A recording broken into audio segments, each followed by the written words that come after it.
World translation of the Bible, the Jehovah's Witness version, and we're starting on Genesis chapter 3.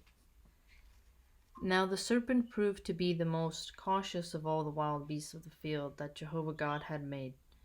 So it began to say to the woman, "Is it really so that God said, 'You must not eat from every tree of the garden'?" At this the woman said to the serpent, "Of the fruit of the trees of the garden we may eat, but as for eating of the fruit of the tree that is in the middle of the garden, God has said, 'You must not eat from it.' No, you must not touch that you do not die." At this the serpent said to the woman, "You positively will not die, for God knows that in every day of your eating from it your eyes are bound to be opened, and you are bound to be like God, knowing good and bad." Consequently, the woman saw that the tree was good for food, and that it was something to be longed for to the eyes.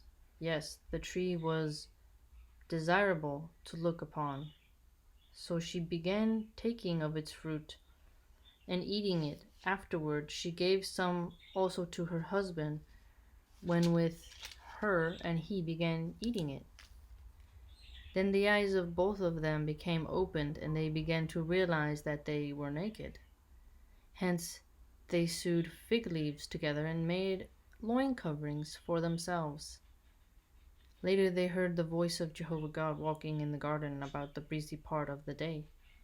And the man and his wife went into hiding from the face of Jehovah God in between the trees of the garden. And Jehovah God kept calling him to the man and saying to him, "Where are you?" Finally he said, "Your voice I heard in the garden, but I was afraid because I was naked, and so I hid myself." At that he said, "Who told you that you were naked? From the tree from which I commanded you not to eat have you eaten?" And the man went on to say, "The woman whom you gave to be with me, she gave me fruit from the tree, and so I ate." With that Jehovah God said to the woman, "What is this you have done?" To this the woman replied, "The serpent, it deceived me, and so I ate." And Jehovah God proceeded to say to the serpent, "Because you have done this, you are the cursed one out of all the domestic animals, and out of that the wild beasts of the field. Upon your belly will you go, and dust is what you will eat all the days of your life.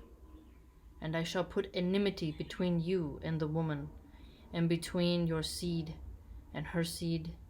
He will bruise you in the head, and you will bruise him in the heel."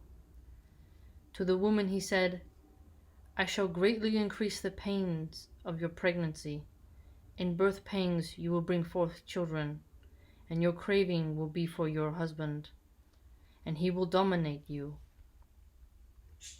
And to Adam he said, "Because you listened to your wife's voice, and took to eating from the tree concerning which I gave you this command, you must not eat from it. Cursed is the ground on your account. In pain you will eat its produce all the days of your life. And the thorns and thistles it will grow for you, and you must eat the vegetation of the field. In the sweat of your face you will eat bread until you return to the ground. For out of it you were taken, for dust you are, and to dust you will return." After this Adam called his wife's name, because she had to become the mother of every one living. And Jehovah God proceeded to make long garments of skin for Adam and his wife, and to clothe them. And Jehovah God went on to say, "Here the man has become like one of us in knowing good and bad. And I know in order that he may not put his hand out and actually take the fruit also from the tree of life, and eat and live to time indefinite." With that Jehovah God put him out of the Garden of Eden to cultivate the ground from which he had been taken. And so he drove the man out and posted at the east of the Garden of Eden the cherubs and the flaming blade of a sword that was turning itself continually to guard the way to the tree of life. Chapter 4. Now Adam had intercourse with Eve, his wife, and she became pregnant. In time she gave birth to Cain and said, I have produced a man with the aid of Jehova. Later she again gave birth to his brother Abel. And Abel came to be a herder of sheep, but Cain became a cultivator of the ground. And it came about at the expiration of some time that Cain proceeded to bring some fruits of the ground as an offering to Jehovah. But as for Abel, he too brought some firstlings of his flock, even their fatty pieces. Now while Jehovah was looking with favor upon Abel and his offering, he did not look with any favor upon Cain and upon his offering. And Cain grew hot with anger, and his countenance began to fall. At this Jehovah said to Cain, Why are you hot with anger, and why has your countenance fallen? If you turn to doing good, will there not be an exaltation? But if you do turn to doing good, but if you do not turn to doing good, there is sin crouching at the entrance, and for you is craving, and will you, for your part, get the mastery over it? After that Cain said to Abel, his brother, Let us go over into the field. So it came about that while they were in the field, Cain proceeded to assault Abel his brother and kill him. Later on Jehovah said to Cain, Where is Abel your brother? And he said, I do not know. Am I my brother's guardian? At this he said, What have you done? Listen. Your brother's blood is crying out to me from the ground. And now you are cursed in banishment from the ground, which has opened its mouth to receive your brother's blood at your hand. When you cultivate the ground, it will not give you back its power. A wanderer and a fugitive you will become in the earth. At this Cain said to Jehovah, My punishment for error is too great to carry. Here you are actually driving me this day from off the surface of the ground, and from your face I shall be concealed, and I must become a wanderer and fugitive on the earth. And it is certain that anyone finding me will kill me. At this Jehovah said to him, For that reason anyone killing Cain must suffer vengeance 7 times. And so Jehovah set up a sign for Cain in order that no one finding him should strike him. With that Cain went on away from the face of Jehovah and took up residence in the land of fugitiveness to the east of Edom. Afterward Cain had intercourse with his wife, and she became pregnant and gave birth to Enoch. Then he engaged in building a city and called the city's name by the name of his son Enoch. Later there was born to Enoch Irad, and Irad became father to Mehujael. Mehujael became father to Methusael, and Methusael became father to Lamech.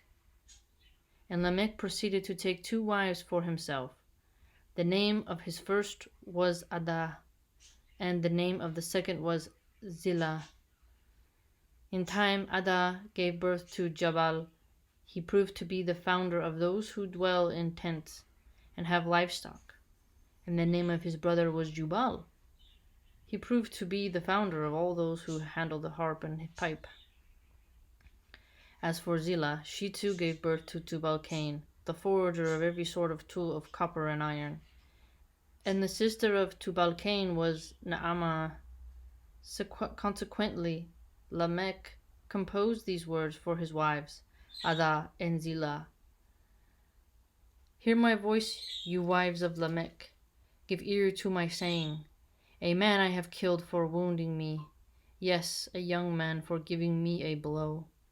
If 7 times Cain is to be avenged, then Lamech 70 times and 7.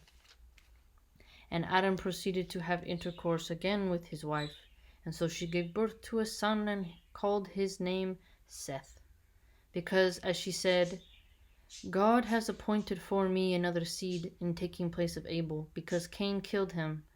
And to Seth also there was born a son, and he proceeded to call his name Enosh. At that time, a start was made of calling on the name of Jehovah. Okay, family. That is, we're stopping at Genesis 5 so that the next video can be on Genesis 5.